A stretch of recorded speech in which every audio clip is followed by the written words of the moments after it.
اعوذ باللہ من الشیطان الرجیم بسم اللہ الرحمن الرحیم۔ معزز ناظرین السلام علیکم۔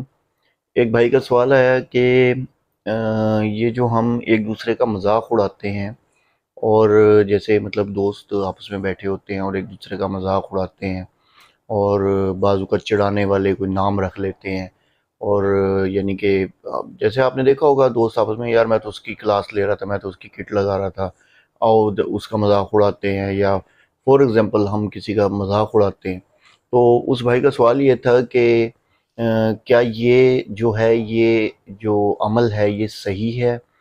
تو پیارے بھائی، بہت پیارا سوال ہے آپ کا۔ ایکچولی میں یہ وہ چھوٹے چھوٹے گناہ ہیں جو کہ جن کو ہم گناہ کے زمرے میں سمجھتے ہی نہیں ہیں، ٹھیک ہے؟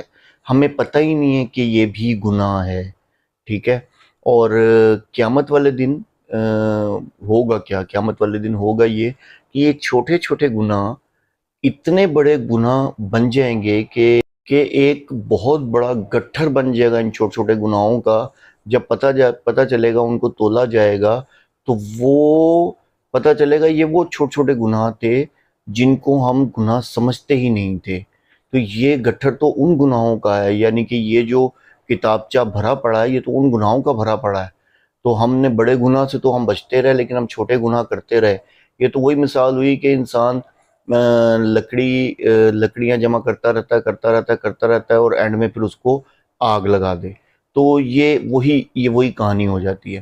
اچھا، اب آتے ہیں آپ کے سوال کی طرف۔ تو آپ کے سوال کا جواب میں آپ کو قرآن سے دیتا ہوں، ٹھیک ہے؟ قرآن کی آیت ہے، سورہ حجرات کی آیت نمبر 11 ہے۔ اللہ تعالیٰ فرماتے ہیں، اے اہل ایمان، تم میں سے کوئی گروہ دوسرے گروہ کا مذاق نہ اڑائے، ہو سکتا ہے کہ وہ ان سے بہتر ہوں، اسی طرح عورتیں بھی دوسری عورتوں کا مذاق نہ اڑائیں، ہو سکتا ہے وہ ان سے بہتر ہوں، اور اپنے آپ کو عیب مت لگاؤ، اور نہ آپس میں ایک دوسرے کے چڑھانے والے نام رکھا کرو۔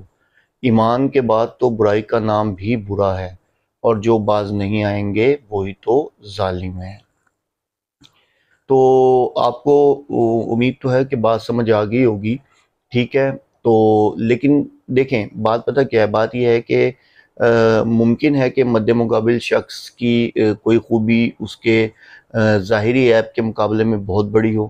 مثلا آپ جس شخص کی بھدی ناک، چھوٹے کان کا مذاق اڑا رہے ہوں، ممکن ہے اس کا دل کا تقویٰ تمہارے تقوی کے مقابلے میں 10 گنا زیادہ ہو، یا ممکن ہے وہ تمہارے مقابلے میں اللہ اور اس کے رسول صلی اللہ علیہ وسلم سے 1000 گنا زیادہ محبت کرتا ہو۔ تو اسی طرح عورتوں کا دیکھیں ذکر ہے، ٹھیک ہے؟ تو گویا پہلے حکم میں مسلمان مردوں اور عورتوں کو اپنے اپنے مطلب جو گروہ میں ایک دوسرے کا مذاق اور تمسخر کہہ لیں آپ، اڑانے سے منع کیا گیا، ٹھیک ہے؟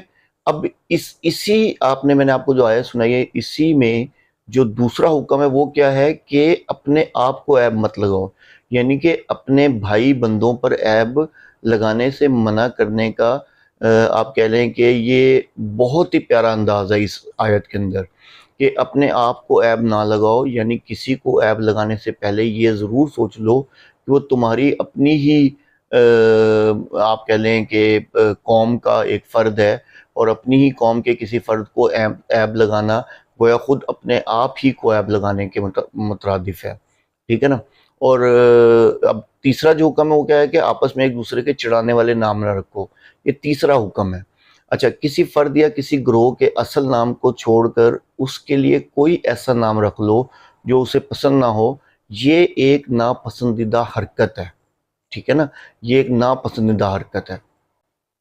اچھا، آخری میں جو لائن آئی ہے کہ ایمان کے بعد تو برائی کا نام بھی برا ہے، تو اس کا مطلب کیا ہوا؟ اس کا مطلب یہ ہے کہ تم تو وہ لوگ ہو جن کے دل ایمان کے نور سے منور ہو چکے ہیں۔ یہ بہت بڑی فضیلت ہے جس سے اللہ تعالیٰ نے تم لوگوں کو نوازا ہے۔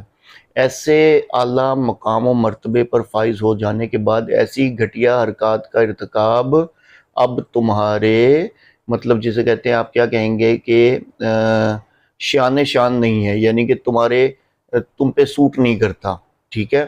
اور پھر اللہ تعالیٰ فرماتے ہیں جو باز نہیں آئیں گے وہی تو ظالم ہے۔